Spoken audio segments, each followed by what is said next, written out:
Հայ ֆերմերները արգելքների հետ են բախվել։ Մենք ուժեղ Հայաստանից ենք, եկել ենք թե մի հատ հասկանանք ինչ խնդիրներ ունենք։ Ինչ որ կառավարությունը ցույց է տալիս, դա ուղղակի sense այսպես ասած մակերեսային պրիմիտիվ sense մեթոդներով ուզում է մանիպուլացնել։ Տալիս են մեր պտուղ բանջարեղենը ստուգելու եւ տեսնում ենք ինչքան թունաքիմիկատների մնացորդներ կան մեր գյուղմթերքի մեջ։ Դա մեր ֆերմերի մեղքը չի։ Այսպես տարերային ձևով դու չես կարող պայքարել։ Սիրելի ընկերներ, գտնվում ենք Հովտաշատ գյուղում, ժողովրդի լեզվով ասած մեհմանդարի շուկային եկել, ծանոթանալու այսօր Հայաստանի ներքին շուկայում, գյուղատնտեսական ապրանքների ներքին շուկայում տիրող իրավիճակին, ինչպես գիտեք, ամիսներ առաջ Ռուսաստանի Դաշնությունը արգելքներ մտցրեց Հայաստանից բուսական ծագման մթերքների ներմուծման մասով եւ այսօր Հայաստանի գյուղացին հայ ֆերմերները մի քանի արգելքների հետ են բախվել։ Հարութի հետ ենք այստեղ, Հարութ ջան ողջույն։ Կուզեի, որ ընդհանուր մեր հայրենակիցներին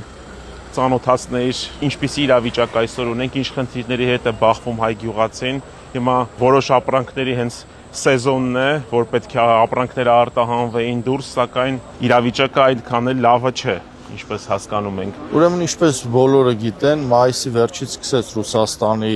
կարելի ասել, մեր անկախ Հայաստանի պատմության մեջ ամենաաննախադեպ այսպես արգելքները սկսեցին կարանտինային ապրանքներից, բուսական ծագման ապրանքներից, հետո ձկնամթերքով եւ վերջում հասան կատնամթերքին, վերջնական փակեցին, կարելի ասել ամբողջ գյուղատնտեսական արտադրանքի մասով արգելք են դրել, ինչի հետևանքով մեր գյուղատնտեսական տնտեսությունը շատ լուրջ վնասներ են կրել եւ ծաղիկ աճեցնողները 96 միլիոն ծաղիկ արտահանվում էր Ռուսաստանի Դաշնություն, այսօր կանգնել են փաստի առաջ եւ չեն կարողանում։ Ծիրանի ոլորտը քիչ դուժեց, այն պարզ պատճառով որ այս տարի քիչ էր, այո, արտահանվողը հիմնական տուժողները եղան լոլիկ արտադրողները, որովհետեւ լոլիկի գինը արդեն երբ որ մեկ-մեկ տեսնում եք սիթիներում արդեն երբեմն իջնում է 90 դրամ, բարձրանում է 130 դրամ, այդ նույնիսկ լոլիկի քաղելու եւ բեռնափոխադրման ծախսերը չի փակում այդ գինը այս թանկ պայմաններում եւ կարելի է ենթադրել, որ պլյուս դրան, տեսեք, եթե ջերմատները իրենց լոլիկը չեն կարողանում արտահանել, ստիպված տալիս են սուպերմարկետներին, բոստանային տնտեսություններում աճեցնողները կանգնել են ամբողջապես փաստի առաջ։ Ոնց եք, լավ եք։ Լավ, մենք ուժեղ Հայաստանից ենք, եկել ենք թե մի հատ հասկանանք ինչ խնդիրներ ունենք, ինչ հարց կուզենայիք, որ մենք բարձրացնենք։ Կարտոշկենա, պանիկորնա, այս տային ամեն ինչ ծանրացավ, ոչ բանին ինչ ունի։ Իջել է գները։ Լավ։ Իսկ ինչքան էր օրինակի համար, անցած տարի այս ժամանակ ինչքան է։ 150 դրամ է անցած տարի։ 150։ Այդի նորմալ է։ Հիմա ինչքանով եք վաճառում։ 80 դրամ։ 80։ Այսինքն խնդիրը նա, որ հիմա չեն կարող Ռուսաստան ուղարկել։ Հա, խնդիրն է դա Ռուսաստանի շիլանից։ Ինչպես է այս ամենը փաստացի Եվրոպական միության հետ բանակցությունները, այլ պետությունների հետ բանակցությունները փաստացի ինչպիսի ազդեցություն են ունեցել Հայաստանի արտահանման վրա։ Արդյոք արտահանման ցուցանիշները, եթե նայում ենք այս տարվանա եւ անցած տարիներին, նույն Ծիրանի մասով կամ լոլիկի մասով, արդյոք մենք կարողացանք որևիցե կերպ կոմպենսացնել կորուստները, թե ոչ։ Տեսեք, ինչ որ կառավարությունը ցույց է տալիս, դա ուղղակի sense այսպես ասած մակերեսային պրիմիտիվ sense մեթոդներով ուզում է մանիպուլացնել, որովհետև երբ որ հանենք վիճակագրությունը, հեսա որ վերջանա սեզոնը, կտեսնեք Եվրամիություն շատ ծիծաղելի փոքր քանակի Ծիրան Բայց հիմա տես, ես նայում եմ, այսինքն տես, այն օրը գրել էին, որ արդեն Փարիզյան սուպերմարկետներում վաճառվում է։ Փարիզյան սուպերմարկետում չէ, այստեղ բանալի բառ կա, ոչ թե Փարիզյան սուպերմարկետներում, Փարիզում էլ չէ, Ֆրանսիայում գտնվող հայկական սուպերմարկետում։ Հայկական, իմանալով դա ներկրվել է ԱՄՆ-ում, Ֆրանսիայում, ոնց որ միշտ էլ եղել է դա։ Լավ, ես խոսում եմ մեծ Ուկրաինայի արտանման մասին։ Ուկրաինա բազմաթիվ մեքենաներ գնացել են դեպի Ուկրաինա, ծաղկով մի քանի տասնյակ մեքենաներ Ուկրաինա վաճառվել է զուտ նրա շնորհիվ, որ մեր Ծիրանը, քանի որ մենք նախկին ԽՍՀՄ երկիր ենք, ԱՊՀ երկիր ենք, ուկրաինացիները ծանոթ էին մեր Ծիրանին։ Հա։ Եվրոպական շուկայում, եվրոպական սուպերմարկետներում մեր ծիրանը չի հայտնվել։ Բացառությամբ 4-ը բեռնատար, որ գնացել է Լեհաստանում հնարավոր է մտնի սուպերմարկետ, բայց արդեն այդ 4 բեռնատար ապրանքը նաև սուպերմարկետից պիտի վաճառվի դուրս գա։ Ինչքան է հիմա։ Այ դրա։ Իրա ծախսնիչան։ Ճիշտ ասած անակնկալ էր կարտոֆիլի թեման, բայց այս հարցը անպայման կբարձրացնենք։ Պայման պատկեր չի տակուրս, ինչու՞ չի ծախում ցավը տանը։ Ռուսաստանի շուկան փակվել է հայ գյուղացու համար։ Ինչպես լուծել խնդիրները, այսինքն Մի քիչ պետք է հետ գամ, այս 8 տարվա մեջ, երբ որ մեր կառավարությունը խոսում է շուկայի դիվերսիֆիկացման մասին, ԵՄ-ի մասին, ԵՄ շուկայի մասին, ինքը արդեն 8 տարի առաջ պետք է քայլերը ձեռնարկած լիներ։ Ոչ թե հիմա փակվեր, արդեն այս փակվելուց հետո ցայտնոտային վիճակում ինչ որ սուբսիդիաներ առաջարկեին, այս անային, այն անային։ Հայաստանը ընդունել է Եվրամիության անդամակցելու մասին օրենք, որտեղ որ հստակ ասել է, որ Հայաստանը նպատակ ունի գնալ դեպի Եվրոպա, Եվրոպական միություն։ Okay,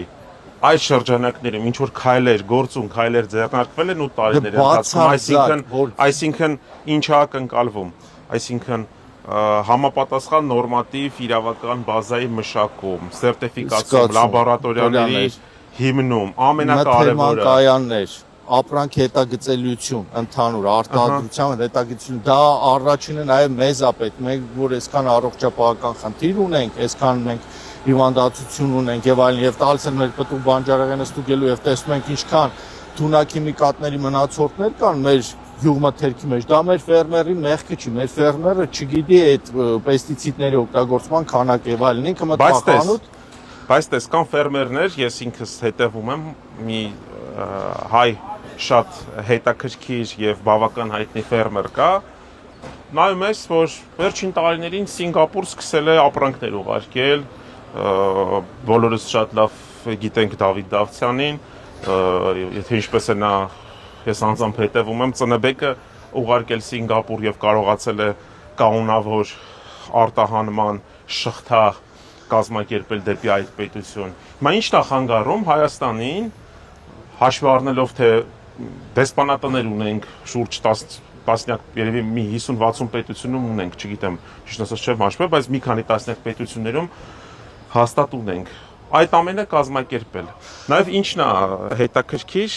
մի քանի օր առաջ տեսանյութ տեսա, որտեղ որ ասվում էր, որ այսինքն եթե մենք ունենք շուտ փչացող գյուղատնտեսական ապրանք, դրա վերամշակումը պետք է այնպես կազմակերպել, որպեսզի եվրոպական միության շուկային սովոր ապրանք ստանանք եւ կարողանանք ավելի հեշտ արտահանումը կազմակերպել, թե չօրինակի համար, նույն եթե խոսում ենք Մուրաբայի մասին, մեր ավանդական ինքը նույն եվրոպական միությանը համենայն դեպս արևմտյան մեջ չկա։ Իրանք սովոր չեն եւ այդ մուրաբան Եվրոպայում չի վաճառվելու այն մուրաբանը շաքարի պարունակությունն է բարձր այլ կոմպոնենտներ նաեւ նրանց քիմքը սովոր չի նայեք նույնիսկ եվրոպացու աշկը սովոր չի մեր ծիրանի գույնին եւ ձևին եւ ինքը իրանից արդեն բարդություններ է ներկայացնում պլյուս լոգիստիկ ծախսերը այնքան բարձր են որ մեր ծիրանը Եվրոպայում եթե տեսել եք Եվրոպայի հայկական խանութներն վաճառում է 10-15 եվրոյով իսկ Եվրոպայում իսպանական իտալական ծիրանը վաճառում է 2.5-ից 3 եվրոյով այդ ցուցանիշներն էլ եմ հանել պլյուս Դավթյան Դավիթը լինելով իմ ընկերը ինքը երկար ժամանակ ստանալով գիտելիքներ փորձ ինքը կարողանում է անել եւ Սինգապուրի շուկան ճիշտ է քիչ քանակով դեռևս հույս ունեմ ինքը կավելացնի քանակը ինքը ինքնուրույն կարողացել է այդ ամենը չկազմակերպի արտանի սովորական միջին վիճակագրական ֆերմերը առանց պետական միջամտության ու օրդման չի կարող նաև գյուղատնտեսության նախարարությունն է պետք մի բնականաբար գյուղատնտեսության նախարարությունն է պետք եւ գյուղատնտեսության նախարարությունը պետք է նրա համար նաև որ շուկան ուսումնասիրի ինքը ֆերմերին ուղղորդի ինչ մշակաբույս աճեցնի ինչպիսի սորտ աճեցնի մեր տեղական սխտորն է հա մեր տեղական սխտորն է մենք ենք աճացնում ոնց է շարժը շատ դες թույլ է էլի այս տարի սեկտորի անցած տարիների համեմատ շատ թույլ է էլի Իսկ ինչ ա եղել, ինչ ա պատահել, որ այս տարի թույլ է։ Սիստեմները պակատված են, դուրս չեն կարող անենք, բայց մեր մոտ բերում են, էլի։ Դեռ փոփոխություն կա, էլի մի 500 դրամի տարբերություն կա խոշոր սեկտորի մեջ, որ անցած տարի մինչև 1000 ծախում էր, այս տարի պետքա չգիտեմ, այդպես ինչ որ մի հատ տեղից տեղ ոսկի դնես կիլո ծախես, իսկ անցած տարի բիլիկով ծախում։ Մեզ պետք է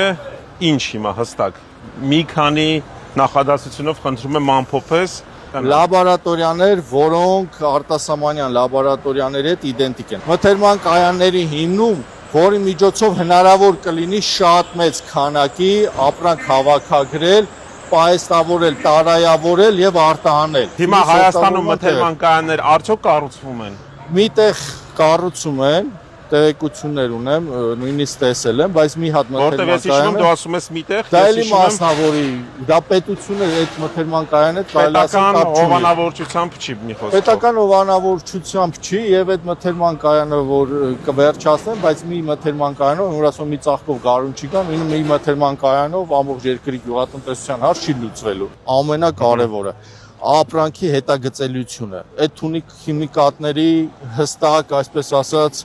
կանոնավոր վաճառքը ու վերահսկողությունը, որ որևէ ֆերմեր չկարողանա մտնել թունաքիմիկատի խանութ, իր ուզած թունաքիմիկատը եւ դրա ուզած քանակությամբ գնել։ Հաջորդը հողերի զոնավորումն է, որի շնորհիվ դու կարող ես զոնավորման արդյունքում հասկանալ, որ տարածաշրջանում ինչ մշակաբույս աճեցես, որ նվազագույն ինքնարժեքով լինի եւ կարողանաս մրցունակ լինել միջազգային շուկայում։ Այսպես տարերային ձևով դու չես կարող պայքարել։ Հասկացա, Հարութ ջան, մերսի շատ։ Ես էլ եմ շնորհակալ։